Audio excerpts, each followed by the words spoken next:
안녕하세요. 미히스터리 수서국입니다. 오늘은 남아프리카에서 발생한 사건에 대해 소개해드리겠습니다.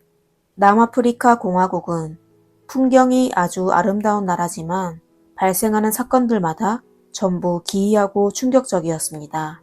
오늘의 사건도 마찬가지였죠. 2018년 11월 13일 웨스턴 케이프주의 고등법원에서 환호하는 소리가 흘러나왔습니다. 사람들은 1년 동안 억눌린 감정을 순식간에 터뜨리며 4명의 범인에 대한 심판을 축하하였습니다. 4사람이 저지른 범죄는 2017년 남아프리카를 놀라게 한 한나 코넬리우스 형사사건이었습니다. 사건은 케이프타운에서 발생하였습니다. 케이프타운은 남아프리카 공화국에서 인구가 2번째로 많은 도시입니다. 이 도시는 맑은 자연환경으로 세계에서 가장 아름다운 도시 중 하나로 알려져 있습니다. 이곳에는 브로이베르그의 흰색 사장이 있고 등산객이 좋아하는 등산로와 여성들이 좋아하는 바닷가 쇼핑타운이 있었습니다. 관광객들에게 그곳은 아름답고 즐거운 여행을 할 수 있는 곳이었습니다. 하지만 남아프리카 공화국의 치안 문제는 사람들을 걱정하게 만들었습니다. 오늘 사건의 주인공 한나 코넬리우스는 1996년 2월 12일에 태어났습니다. 그녀는 3살 어린 남동생 안드레이아스가 있었는데 자폐증 환자였습니다. 한나의 아버지 윌리엄은 케이프타운에서 판사 일을 하였고 어머니 안나는 록펌을 운영했었습니다. 그 당시 남아프리카 공화국 국민들의 72% 정도가 월 수입이 $200, 하나로 26만 원 미만이었습니다. 그들에 비해 한나 일가족은 아주 부유하였습니다. 한나는 어릴 때부터 피아노를 배웠고 연극에 관심이 많아 학교에서 연극 수업을 받아왔으며 반에서 연극을 가장 잘하는 학생 중 한 명이었습니다. 한나는 마음씨가 착했는데요. 어릴 적부터 남동생을 돌봐왔습니다. 그녀의 가족이 부유하여 돈이 아주 많았지만 한나는 돈을 허투루 쓰지 않았습니다. 그녀는 한 번도 집안 자랑을 한 적이 없었으며 명품 가방을 좋아하지 않고 호화로운 삶을 추구하지도 않았습니다. 오히려 예술과 사회학에 관심이 많았습니다. 한나의 16살 생일 때 그녀의 부모는 딸을 위해 성대한 생일 파티를 하려고 하였습니다. 하지만 한나는 고민 끝에 부모의 제안을 정중하게 거절하였습니다. 그녀는 세상에 본인과 비슷한 나이에 굶고 있는 사람이 있다고 생각하며 본인이 사치스러운 생활을 하면 내심 불편하게 느껴진다고 생각하였습니다. 한나는 그녀의 부모가 그녀의 생일 파티에 지불하려던 돈으로 음식과 일상용품을 구매하여 현지의 아동 구조기관에 기부하였습니다. 그로부터 매년 한나의 생일에는 평상시 모은 용돈으로 생필품을 구매하여 도움이 필요한 아이들에게 기부하는 습관이 생겼습니다. 그리고 바로 그녀의 착한 마음이 그녀가 피해를 당했을 때 국민들을 분노에 빠뜨리게 만들었습니다. 2015년 18살이 된 한나는 뛰어난 성적으로 스텔렌보스 대학교에 입학하여 인문학을 전공하였습니다. 한나는 스텔렌보스에서 집까지 너무 멀다고 생각하여 대학 근처의 여학생 기숙사에서 거주하기로 하였습니다. 기숙사에서 대학까지 아주 가까웠지만 한나의 가족은 그녀에게 승용차를 선물하여 편하게 통학할 수 있도록 도와주었습니다. 그리고 차량의 타입과 브랜드 등은 그녀가 직접 고르게 했었죠. 항상 검소한 한나는 고급 브랜드의 승용차를 선택하지 않고 할머니의 집에 방치된 1984년형 폭스바겐 골프를 요구하였습니다. 그 당시 할머니가 90세의 나이가 되어 운전이 쉽지 않아 차가 방치되어 있던 터라 할머니는 기뻐하며 승용차를 18살 손녀에게 선물하였습니다. 그리고 한나는 겸손함과 명랑한 성격으로 대학 생활에서 많은 친구를 얻게 되었습니다. 그중 체슬린 마시도 있었습니다.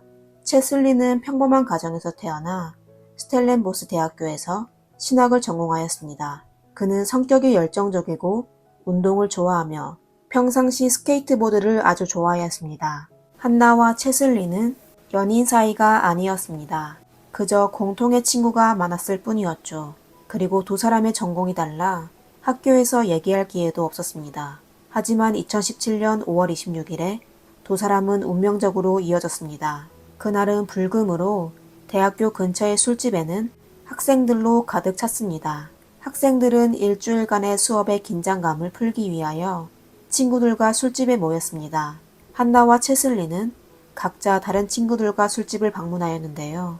양측 모임에 겹치는 지인이 많다는 걸 알게 되어 자연스럽게 합석하였습니다. 그들은 술을 마시고 춤을 추며 즐거운 시간을 보냈습니다. 그러다 어느덧 시간은 자정을 넘겼습니다. 한나는 시간이 늦었다며 친구들에게 인사하고 혼자 귀가하려고 하였습니다. 때마침 채슬린도 집으로 돌아가려고 했는데요. 여자가 혼자 귀가하는 게 걱정되었던 그는 스케이트보드를 들고 한나에게 집까지 데려다 주겠다고 하였습니다. 한나는 그에게 감사의 인사를 건네며 흔쾌히 동의하였습니다. 그 당시는 토요일 새벽 2시쯤이었습니다. 한나와 채슬리는 술집을 떠나 한나가 거주하고 있는 여성 기숙사를 향해 같이 걸어갔습니다. 기숙사는 술집에서 꽤 가까웠습니다. 두 사람은 수다를 떨며 무사히 기숙사에 도착하게 되었습니다. 그리고 채슬린이 한나와 작별 인사를 하고 떠나려고 할 때 한나는 채슬린의 안전이 걱정되기 시작했습니다. 그녀는 본인이 승용차를 운전하여 채슬린을 집으로 데려다 주겠다고 하였습니다. 처음 채슬린은 거절하였지만 한나가 계속하여 설득해 그녀의 뜻에 따르기로 하였습니다. CCTV 영상을 보면 27일 새벽 3시 23분에 한나의 파란색 승용차는 버드 스트리트에 도착하여 채슬린의 집 밖에 있는 주차장으로 진입하였습니다. 두 사람은 주차한 후 바로 헤어지지 않고 간단한 대화를 하기 시작하였습니다.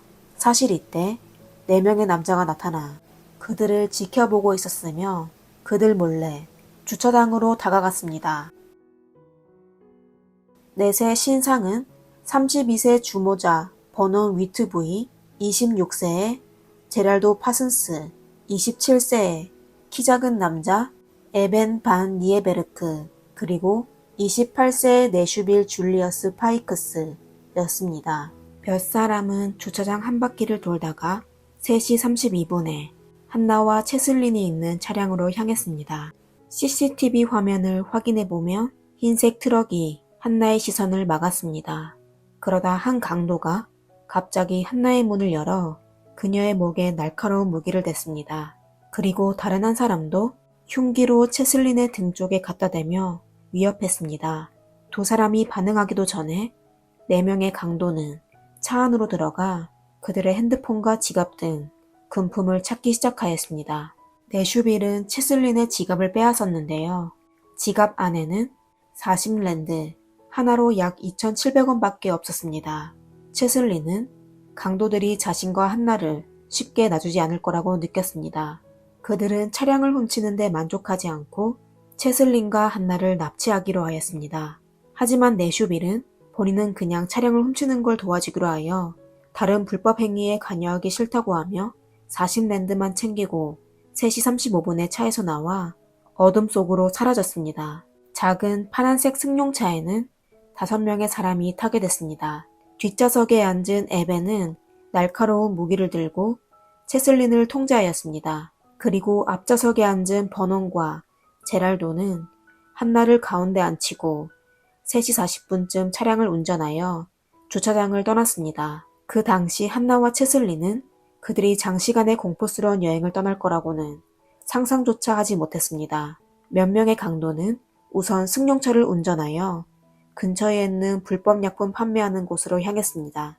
그들은 약품을 구매하고 계속하여 직진하였습니다. 그러다 새벽 4시 24분에 한나의 파란색 승용차가 한 주유소에 도착하였습니다. 그리고 그 당시 채슬린은 이미 뒷좌석에 없었습니다. 그들이 주유소에 도착하기 전에 강도는 그의 옷과 신발을 벗긴 후 그를 차량 트렁크에 들어가게 했습니다. 그리고 주유소에 CCTV를 통하여 주모자 버논이 편의점으로 들어간 걸 보게 됐습니다. 그 당시 버논은 검은색 바지를 입고 있었습니다. 버논은 채슬린의 은행카드를 들고 ATM 기기로 다가갔습니다. 여러 차례 비밀번호를 입력해 보았지만 전부 틀린 것으로 나왔습니다. 분명 채슬린이 그에게 잘못된 비밀번호를 알려준 것입니다. 다시 승용차에 돌아온 버논은 차량을 운전하여 바로 주유소를 떠났습니다. 슬로우 모션을 재생하여 화면에 어렴풋이 베이지색 상의를 입은 한나가 조수석에 앉아 있는 걸 볼 수 있습니다. 이것 또한 한나가 살아있는 마지막 화면이기도 하였습니다.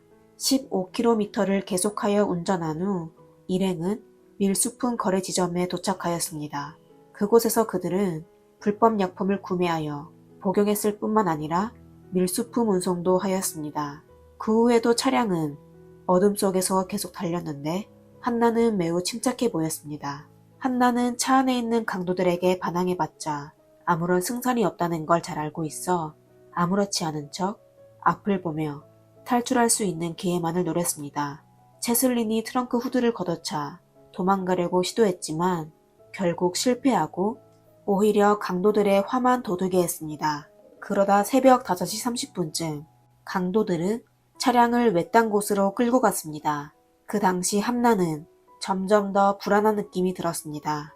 한나는 당황해 큰 소리로 소리쳤습니다. 강도들은 귀찮다는 듯 한나를 안심시키려 담배 한 대만 피우고 다시 떠날 거라고 말하였습니다. 이때 2명의 강도는 차에서 내려 트렁크를 열고 채슬린을 끌어냈습니다. 전에 주유소에 있을 때 채슬린이 그들을 속이고 트렁크에 갇혀 있을 때 다시 탈출을 시도하여 강도들을 화나게 만들었습니다. 강도들은 채슬린이 행동에 대한 대가를 치러야 한다고 생각했습니다. 두 강도는 채슬린을 나무로 데려가 나무 밑에 있는 벽돌 위에 누워있으라고 하였습니다. 그 당시 채슬린은 본인이 참변을 당할 거라는 걸 알게 되어 온몸을 부르르 떨기 시작하였습니다. 그리고 살려만 달라고 기도하기 시작하였습니다. 그는 강도들이 시키는 대로 누워 눈을 질끈 감고 있었는데요. 살짝 눈을 뜨자 두 강도가 큰 돌을 들고 그를 무자비하게 내려치는 걸 보게 되었습니다. 강도들은 채슬린을 해결하고 다시 승용차로 돌아와 운전하여 현장을 떠났습니다. 그 시각이 이미 오전 6시쯤이었습니다. 따스한 아침 햇살이 떴지만 차 안에 앉아있는 한나의 공포는 조금도 줄어들지 않았습니다. 그녀는 채슬린의 행방을 묻기 시작하였습니다. 강도들은 채슬린을 나무에 묶어놨다고 하며 다른 행인이 그를 발견하면 풀어줄 거라고 안심시켰습니다. 그리고 그들은 본인의 목적이 승용차를 가져가는 거라 좀 이따 한나를 놓아주겠다고 약속하였습니다. 하지만 유감스럽게도 그들의 말은 전부 거짓말이었습니다. 얼마 안 돼 그들은 차량을 폐기된 사곡장에 세웠습니다. 그리고 그곳에서 한나와 강제로 관계를 맺은 후 그녀를 트렁크에 넣었습니다. 그들은 한나를 놓아주지 않고 계속하여 어디론가 끊임없이 운전하였습니다. 그러다 포도밭 근처에 잠깐 차를 세웠습니다. 이때 한나는 자신이 도망갈 수 없다는 걸 깨달았습니다. 그녀는 모든 힘을 다해 트렁크에서 나오는 걸 거부하였습니다. 그러다 에벤이 날카로운 무기를 꺼내 한나 쪽을 향했습니다. 그리고 주모자인 버너는 37.5kg이 되는 돌을 한나를 향해 던졌습니다. 스텔렌보슈 교회는 여전히 조용하고 햇볕이 따사로웠는데요. 불쌍한 한나는 이때 영원히 세상을 떠나게 됐습니다. 한편 아침 햇살이 채슬린의 얼굴에 닿게 되자 그는 눈을 뜨게 됐습니다. 온몸의 심한 통증은 어젯밤에 일어난 일이 전부 진실이라는 걸 알려주었습니다. 그는 온갖 힘을 다해 겨우 일어나 비틀거리며 근처에 있는 가장 가까운 주택으로 다가가 문을 두드렸습니다. 한 부부가 문을 열었는데요. 처음에 그들은 채슬린이 상처투성이어서 채슬린이 아무리 본인이 겪은 상황에 대해 설명해도 그 부부는 결국 그를 돕지 않았습니다. 이때 마침 경찰차 한 대가 지나갔는데요. 채슬린은 그들의 길을 막아 고통을 견디며 몇 시간 전에 일어난 일을 진술하였습니다. 그는 경찰에게 빨리 한나를 찾아달라고 하며 범인의 모습에 대해 자세히 묘사하였습니다. 사실 2시간 전 다른 경찰이 포도밭 밑에서 숨진 한 젊은 여성 한 명을 발견하였는데요. 그 당시 피해자의 얼굴을 확인하기 어려울 정도로 다친 상태였습니다. 채슬린의 진술로 그 여자가 바로 한나라는 사실을 확인하게 되었습니다. 사실 강도들은 그 후 범행을 멈추지 않았습니다. 아침 8시 30분쯤 그들은 한나의 승용차를 운전하여 크라이 폰테인에 도착하였습니다. 그들은 32세 여성을 목표로 그녀가 출근하는 길에 그녀를 공격하여 지갑, 휴대폰, 그리고 은행카드를 빼앗았습니다. 그리고 그날 오후 1시에 그들은 다른 한 명의 여자를 공격하여 그녀를 차 안으로 밀어 넣었습니다. CCTV 확인 결과 12분 후 그들은 승용차를 운전하여 주유소에 도착하였습니다. 주범인 번호는 그 사이에 베이지색 바지를 갈아입고 매장으로 들어갔습니다. 이전처럼 그는 ATM 기기로 다가가 여자에게서 빼앗은 은행카드로 현금을 인출하려고 시도하였습니다. 그리고 다른 납치범 제랄도도 번호를 따라 승용차에서 내렸습니다.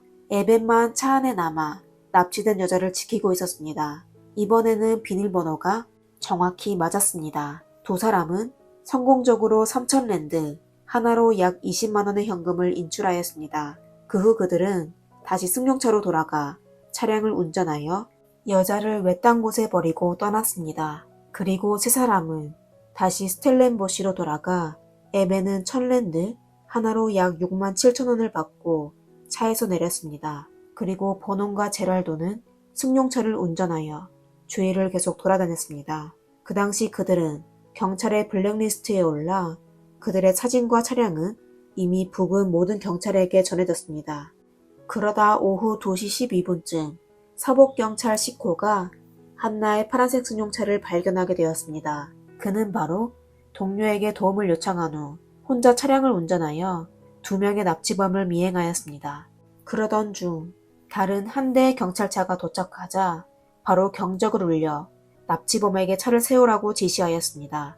하지만 사람을 숨지게 한 강도들은 차량을 멈출 생각이 전혀 없었죠. 경찰과 강도는 길거리에서 추격전을 벌이기 시작하였습니다. 강도들이 차량을 농장으로 운전하게 되었는데요. 더 이상 갈 길이 없어지자 강도 2명은 할 수 없이 차에서 내려 도망갈 수밖에 없었습니다. 그리고 얼마 안 돼 그들은 경찰에게 체포되었습니다.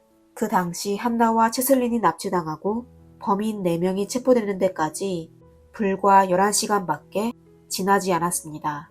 강도들은 11시간 만에 4명의 사람을 강탈하고 한나를 숨지게 했으며 채슬린도 해치려고 하였습니다. 다행히 채슬린이 살아남게 됐는데요. 이 사건으로 인해 그의 왼쪽 귀는 영원히 듣지 못하게 되어 그에게 엄청난 심리적 문제를 가하게 됐습니다. 채슬린은 오랜 시간 동안 사건에서 헤어나오지 못하여 결국 학업을 포기할 수밖에 없었습니다. 2018년 5월 남아프리카 전역에서 센세이션을 불러일으킨 사건은 웨스턴 카피프 타운의 법원에서 재판하게 되었습니다. 경찰은 법정에서 대량의 증거물을 제출하였습니다. 이 사건에 대한 증거가 충분하여 범인의 범죄를 확정할 수 있었습니다. 4명의 범인은 재판받을 때 마음이 홀가분한 것 같았습니다. 미소를 지었을 뿐만 아니라 때로는 서로 이야기를 나누기도 하였습니다. 그들은 본인이 저지른 범행에 대해 전혀 개의치 않고 심판의 결과에 대해서도 전혀 관심이 없어 보였습니다. 결국 알리 판사는 버논과 제랄도 그리고 에벤에게 무기징역을 선고하고 내슈빌은 미리 떠나 유기징역 22년을 선고받았습니다. 남아프리카 공화국에는 극형이 없어 무기징역이 최고형이었습니다. 대중들의 환호성에도 범인들은 전혀 부끄러워하지 않았습니다. 제랄도는 심지어 우스꽝스러운 표정을 짓기도 했었습니다.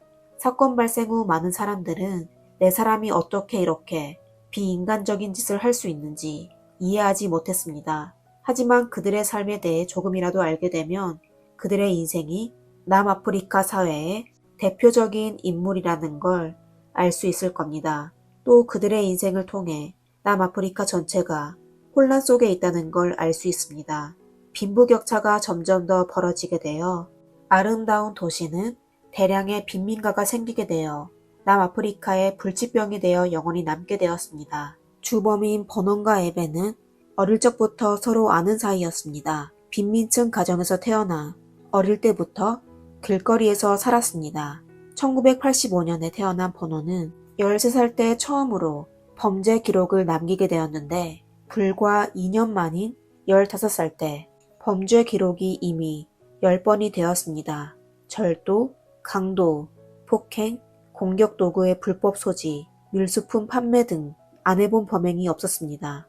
그리고 공범인 에벤, 제랄도, 내슈빌도 그와 비슷한 처지였습니다. 한나 사건이 발생하기 전부터 그들은 감옥을 여러 차례 드나들었습니다. 매체에서 그들은 전문 수감자라고 표현했는데 결코 과장된 표현이 아니었습니다.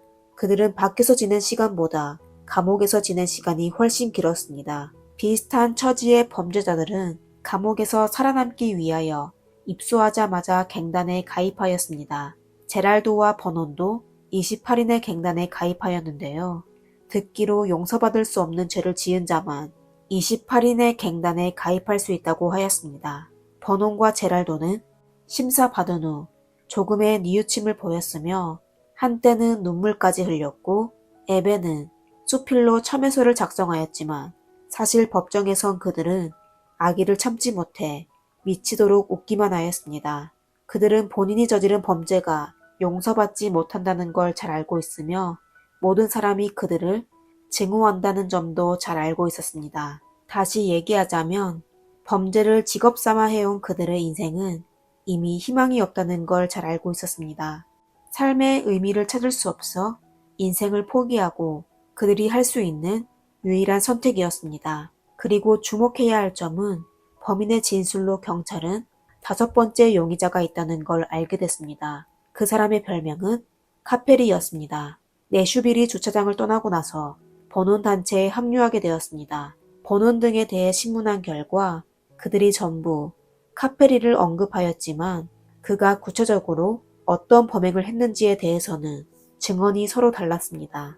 그리고 후속 조사에서도 5번째 용의자에 대한 단서를 찾지 못하여 경찰은 그 사람이 범인들이 일부러 지어낸 거짓으로 추정하였습니다. 사건 발생 후 한나의 부모는 딸의 이름으로 재단을 설립하여 사회적 약자인 어린이와 여성을 도왔습니다. 한나가 살아있을 때 매년 생일에 기부 활동을 했었는데 지금은 그녀의 아버지가 딸 대신 진행하게 되었습니다. 한나의 비극은 어머니 안나에게 상상할 수 없을 만큼의 타격을 주었습니다. 사건 발생 후 안나는 오랫동안 운영해온 로펌을 정리하고 재단 운영에 집중하였습니다. 유감스럽게도 2018년 3월에 한나가 비참하게 세상을 떠난 지 1년도 채 되지 않아 안나가 아침 수영을 하다가 익사하게 되었습니다. 그녀는 56세의 나이로 딸을 해친 수감자의 재판을 결국 보지 못하고 세상을 떠나게 됐습니다. 한나의 장례식 날, 일면식도 없는 수많은 사람들이 현장에 도착하였습니다. 사람들은 한나를 기념하며 여성의 안전에 대해 사회적인 관심을 촉구하였습니다. 남아프리카에서 매일 평균 8명의 여성이 타인으로부터 목숨을 잃게 되고 110명이 강제로 관계를 맺게 됐는데 세계 평균 범죄량보다 훨씬 높았습니다. 한나의 사건이 널리 알려지자 전 세계적으로 한나의 가족과 생존자 채슬린에게 애도와 지지를 보냈습니다. 사람들의 도움으로 채슬린은 건강을 되찾았고 학업을 재개하였습니다. 그는 그를 도와준 사람들에게 감사의 마음을 표현하였습니다. 그리고 과거의 아픔은 잊을 수 없지만 그는 본인을 위하여, 그를 도와준 모든 사람들을 위하여, 그리고 무고하게 목숨을 잃게 된 한나를 위하여 반드시 꿋꿋하게 잘 살아 걸어갈 거라고 다짐하였습니다. 오늘의 사건은 여기까지입니다. 범인의 결말에 여러분은 만족하시나요? 여러분은 그들이 어떤 처벌을 받아야 한다고 생각하시나요? 댓글로 남겨주세요. 그리고 늦은 밤 외출할 때는 항상 조심하시기를 바랍니다. 미스터리 수사국입니다. 감사합니다. 그녀는 7명의 사람을 숨지게 하고도 범행을 멈추지 않은 여자입니다. 미국에서 최악의 여성 범죄자라고 불린 이 여성은 체포된 후 많은 사람들로부터 동정을 받게 되었습니다. 그럼 그녀는 왜 그 많은 사람을 숨지게 했을까요? 그리고 왜 악행을 저지르고도 사람들로부터 동정을 받게 됐을까요? 안녕하세요. 미스터리 수사국입니다. 오늘은 1990년대에 미국에서 발생한 사건을 소개해드리겠습니다. 우선 시간을 1989년 12월 1일로 돌아가 봅시다. 그 당시 플로리다주의 경찰은 고속도로 옆에서 버려진 차량 한 대를 발견하게 됐습니다. 차량의 번호판은 없어졌고 주인도 어디에 갔는지 보이지 않았습니다. 심지어 지문도 깨끗이 지워졌습니다. 그 당시 경찰은 버려진 차량에 대해 심각하게 받아들이지 않았습니다. 플로리다주의 이동 인구는 아주 많았는데요. 이런 한 건의 실종 사건은 놀랍지도 않았었죠. 그러다 12일 후 차량과 5km 떨어진 곳에서 한 숨진 남성이 발견되었습니다. 플로리다의 날씨는 아주 덥고 또 습하여 그의 몸은 이미 부패되었습니다. 피해자의 신원을 확인하기 위해 법의학자는 그의 지문을 채취하기 시작했습니다. 이틀간의 노력 끝에 드디어 완전한 지문을 채취하였습니다. 조사 결과 그는 이혼 경험이 있는 돌싱남 리처드라는 걸 알게 되었고 그가 숨진 이유는 사격 도구에 맞아서였습니다. 리처드의 가족으로부터 확인한 결과 폐기된 차량이 리처드의 승용차라고 하였습니다. 이에 경찰은 이번 사건이 강도 사건이라고 추측하였습니다만 리처드가 분실한 물건들이 별로 가치가 없다는 걸 알게 됐습니다. 그럼 군품이 목적이 아니라면 범인의 범행 동기는 도대체 무엇일까요? 경찰의 조사가 끝나기도 전에 새로운 피해자가 또 나타났습니다. 불과 3개월 만에 플로리다 고속도로에서 4건의 사격 사건이 발생하였습니다. 피해자는 전부 중년의 백인 남성이었는데요. 마지막 피해자는 은퇴한 경찰서 국장이었습니다. 이런 비슷한 사건이 잦아져 현지 경찰들은 매우 신경이 곤두섰습니다. 경찰은 5사건이 매우 유사하다는 걸 발견하였습니다. 모든 피해자는 고속도로에서 숨지게 됐으며 무엇보다 전부 같은 사격 도구에 맞았습니다. 분명 한 사람이 저지른 짓이었습니다. 경찰은 바로 전담팀을 꾸려 사건을 조사하기 시작하였습니다. 그들은 각 피해자의 조난 시간대와 사건 발생 시기, 현장에서 발견된 증거를 기록하였습니다. 피해자의 운전석이 전부 앞으로 당겨져 있었고 피해자들의 하반신은 아무것도 입지 않았습니다. 그리고 차 안에는 이미 사용하고 버려진 성인용품이 있었습니다. 몇 가지 단서를 종합 분석하여 경찰은 범인이 성매매 여성일 가능성이 높을 거라고 판단하였습니다. 범인은 고속도로에서 고객을 찾아 거래가 끝난 후 사격 도구로 피해자를 숨지게 한 것으로 추측됐습니다. 범인은 조심성이 뛰어났는데요. 세심하게 차 안의 모든 흔적을 없애고 피해자의 귀중 물품을 챙긴 후 차량의 번호판까지 떼어갔습니다. 경찰 수사를 원활히 진행하지 못하게 하려고 한 거죠. 사건의 새로운 진전이 없어지자 경찰은 수사 방향을 바꿨습니다. 그들은 최근 몇 개월간의 실종 사건과 해결되지 않은 사건을 확인하여 기존 사건과 유사한 사건이 있는지 조사하였습니다. 그러다 많은 경찰의 노력으로 피터 선교사의 실종 사건이 경찰의 주의를 끌었습니다.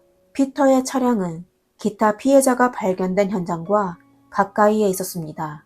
그도 피해자일 가능성이 높았습니다. 피터의 차가 심하게 파손되어 처음에는 유력한 단서를 얻지 못했습니다. 그리고 모두가 실망하고 있을 때 차 안의 손잡이에서 알아보기 힘든 빨간색 손자국을 발견하게 됐습니다. 자국의 위치가 가려져 있었고 또 사건 발생 시간도 비교적 오래되어 경찰은 특별수단으로 손자국을 발견하게 된 것입니다. 하지만 손자국이 심하게 산화되어 경찰은 할 수 없이 전문가를 호출하여 도움을 청하였습니다. 다행히 전문가들의 노력으로 선명한 손자국을 추출했는데요. 이와 동시 새로운 목격자가 나타났습니다. 피터의 승용차가 충돌되던 날 두 여자가 피터의 집 수도관을 이용하여 붉은 자국을 씻어내고 있는 걸 봤는데 무슨 일이 일어났는지 알기 위해 다가가자 두 여자는 바로 떠났다고 했습니다. 목격자의 진술로 경찰은 두 여자의 몽타주를 만들었습니다. 경찰은 바로 범인을 체포할 수 있을 거라는 기대감에 잔뜩 부풀었습니다. 그러나 이때 새로운 피해자가 나타났습니다. 1990년 11월 18일에 트럭 운전사 안토니어가 숨진 채 그의 차에서 발견되었습니다. 그도 기존 사건과 똑같은 사격 도구에 맞아 숨진 것으로 확인됐습니다. 그리고 범인은 역시 현장에 아무런 흔적도 남기지 않았습니다. 경찰은 시민들에게 위험성을 인지시키기 위해 바로 각 매체를 통하여 용의자들의 몽타주를 발견하였습니다. 몽타주를 공개하면 범인이 외지로 도망갈 수 있었지만 어쩔 수가 없었습니다. 다행히도 몽타주를 공개하고 경찰은 몇 시간 만에 많은 단서를 얻게 됐습니다. 테드라는 주민은 경찰에게 본인이 며칠 전 한 여자를 차에 태웠는데 몽타주에 담긴 긴 머리 여자와 많이 닮았다고 하였습니다. 그날 저녁 그는 혼자 승용차를 운전하여 귀가했는데요. 도중에 차를 좀 태워달라는 여자를 만나게 됐습니다. 테드는 여자 혼자 밤길을 걷는 게 위험할 거라고 생각하여 그녀를 태워주었습니다. 여자는 차에 올라타자 계속 가방을 만지작거렸습니다.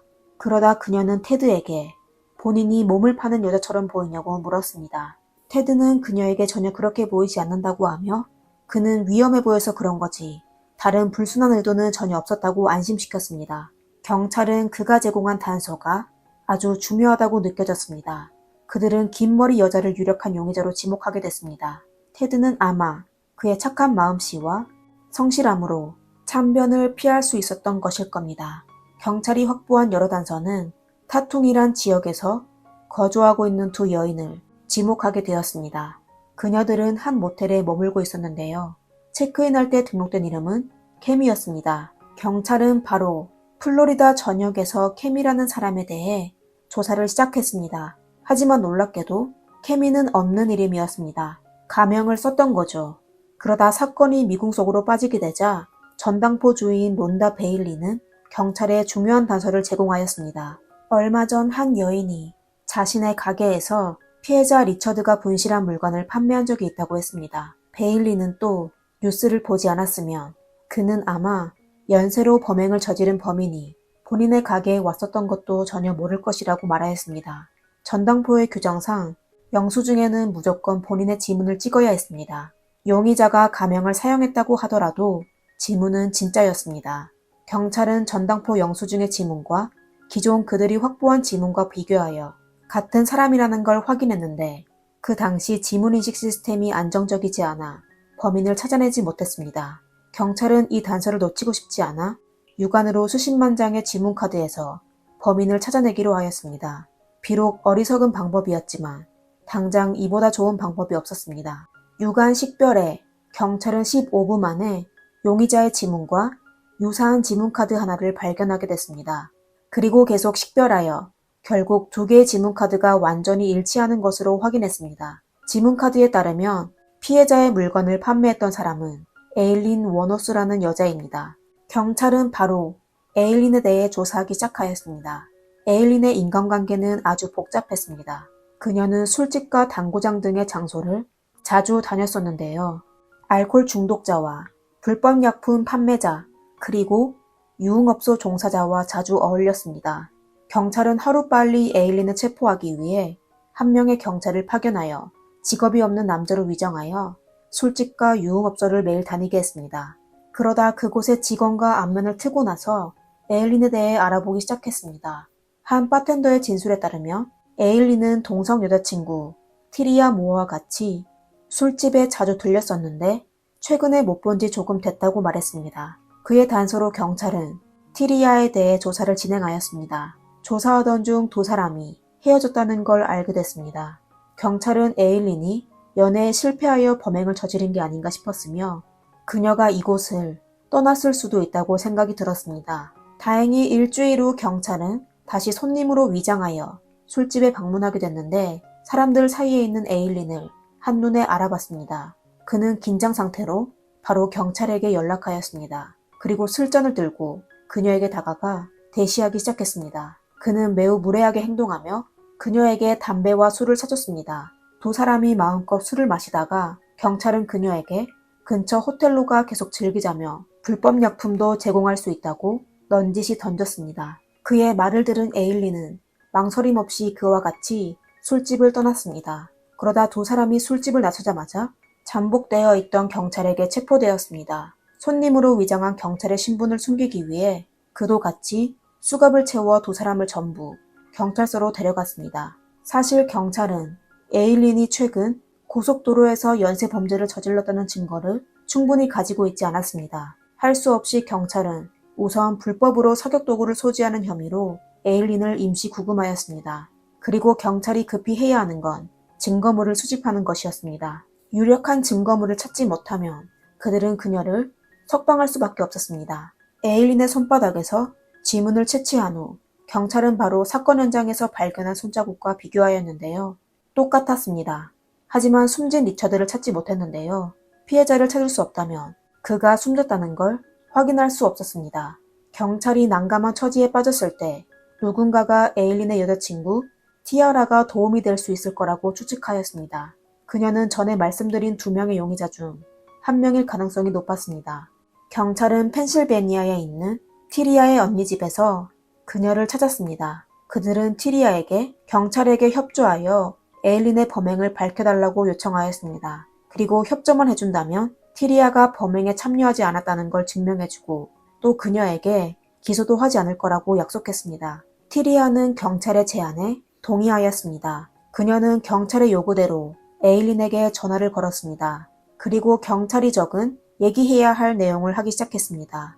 사랑하는 사람의 전화를 받게 된 에일린은 아주 기뻐하였습니다. 경찰이 그녀들의 대화 내용을 전부 감청하고 있다는 건 상상하지도 못했습니다. 두 사람의 통화 내용은 전부 녹음됐는데요. 에일린을 유죄 판결하기에는 충분하였지만 경찰은 여전히 그녀의 증언이 있어야 그녀를 특급 상해죄로 기소할 수 있었습니다. 경찰은 트리아가 에일린이 자백하게 할 수 있는 사람이라는 걸 잘 알고 있었습니다.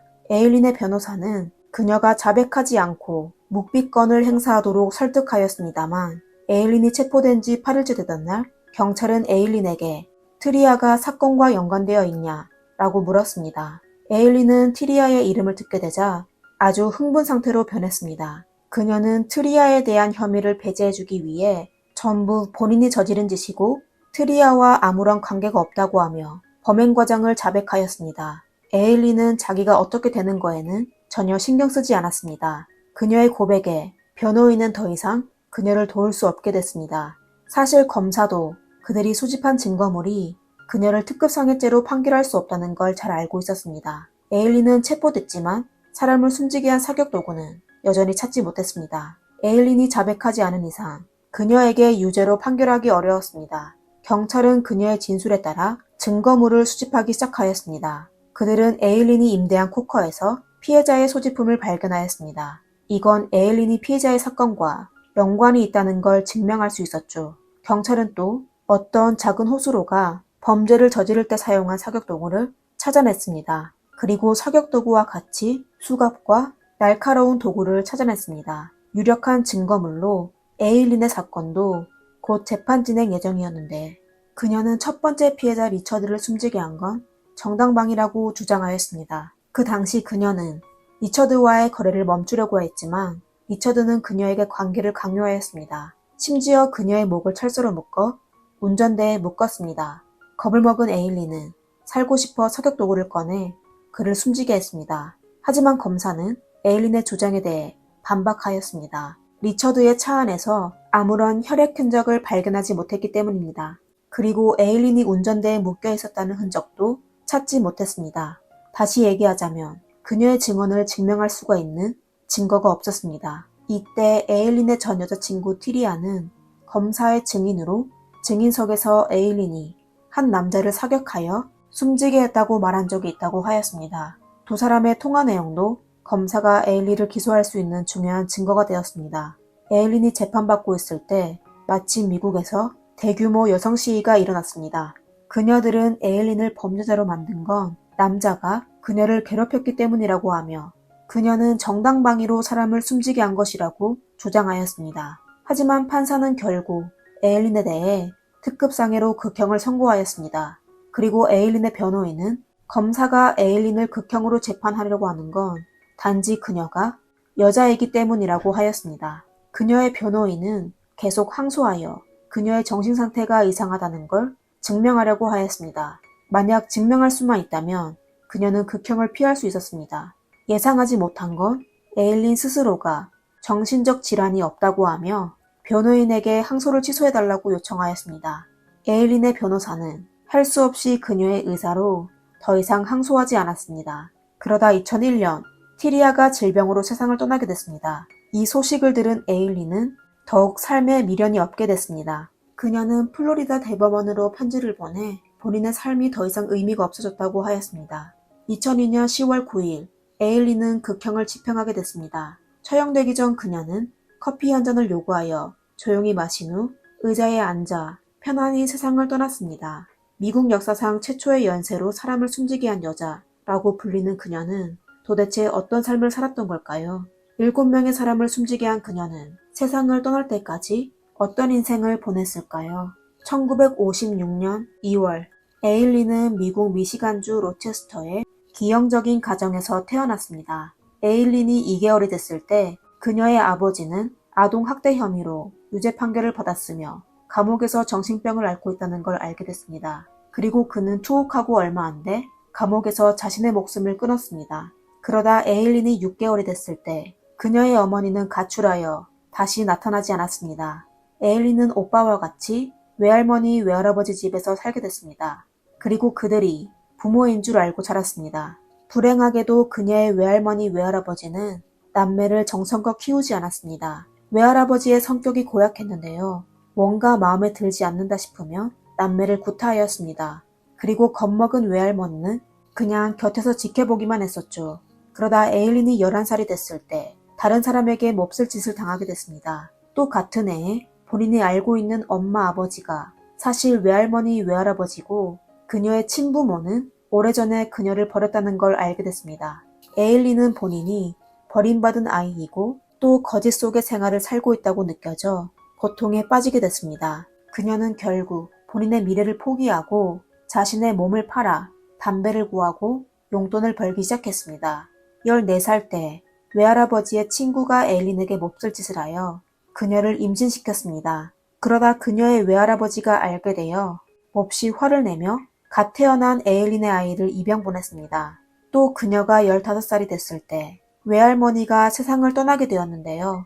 장례식이 끝나자마자 외할아버지는 남매를 집에서 쫓아냈습니다. 그녀의 오빠는 매일 할 일 없는 사람들과 어울렸고 에일린은 갈 곳이 없어 낮에는 이곳저곳 돌아다니다가 저녁에는 숲속에 있는 판잣대기로 지어진 소박한 오두막에서 지냈습니다. 학벌도 없고 기술도 없는 에일린은 성매매를 할 수밖에 없었습니다. 그러다 16살에 몸을 팔며 고향에서 남쪽에 있는 플로리다로 가게 됐습니다. 그러던 와중에 그녀의 오빠가 암으로 숨지게 됐고 외할아버지는 집에서 스스로 목숨을 끊었습니다. 이로부터 에일린은 더욱 막 살기 시작했습니다. 그녀는 심지어 약에 중독되어 남자들과의 관계가 더욱 혼란스러워졌습니다. 그러다 하나님의 뜻인지 에일린은 69세의 클럽 사장 루이스를 만나게 됐습니다. 루이스는 그녀를 아주 좋아했습니다. 그녀의 과거에 대해 전혀 신경 쓰지 않았으며 두 사람은 바로 결혼하였습니다. 하지만 에일린은 여전히 나쁜 습관을 버릴 수 없었습니다. 매일 술을 마셨으며 돈을 쓰는데 제한이 없었고 심지어 루이스를 때리기도 했습니다. 결국 둘은 1년도 안 돼 이혼하게 됐습니다. 사실 그 시기가 아마 에일린이 가장 행복했었던 시기였을 것입니다. 그리고 에일린은 몇 년간 도둑질과 수표 위조 등 혐의로 여러 차례나 감옥에 들락날락 거렸습니다. 교도소에 드나드는 게 그녀의 일상생활의 일부가 되었습니다. 그러다 1986년에 39세가 된 에일린은 테리어라는 여자를 만나게 됐습니다. 남자에게 너무 많이 당해서인지 에일린은 티리아를 사랑하게 됐습니다. 티리아는 에일린을 존경하며 그녀의 모든 것을 받아들였습니다.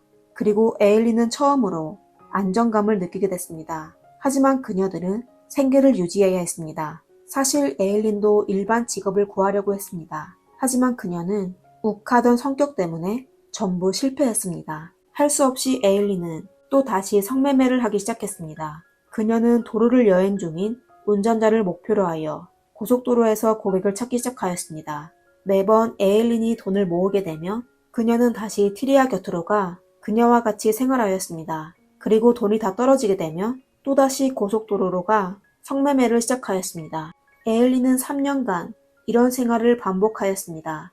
그러다 1989년 11월의 어느 날 사격 소리와 같이 유지해오던 생활이 깨졌습니다. 그리고 앞전에 말씀드린 일들이 발생하게 됐습니다. 에일린이 세상을 떠나기 1년 전 할리우드는 그녀의 이야기를 영화 몬스터로 제작하였습니다. 오늘날까지 사건을 수사했던 경찰은 에일린이 연민이 없는 사람이라고 말했지만 에일린의 변호인은 여전히 그녀가 비극적인 인물이라며 극형을 선고받아서는 안 된다고 주장하였습니다. 사실 에일린의 진짜 모습이 어떤지는 아무도 모를 것입니다. 그녀에게는 착한 면도 있었지만 악독한 면도 있었습니다. 티리아에게 에일린은 착한 사람이었을 것입니다. 티리아를 위하여 에일린은 모든 것을 다 줄 수 있었죠. 하지만 피해자에 대해서는 에일린은 그들의 목숨을 잃게 한 악독한 사람이었죠.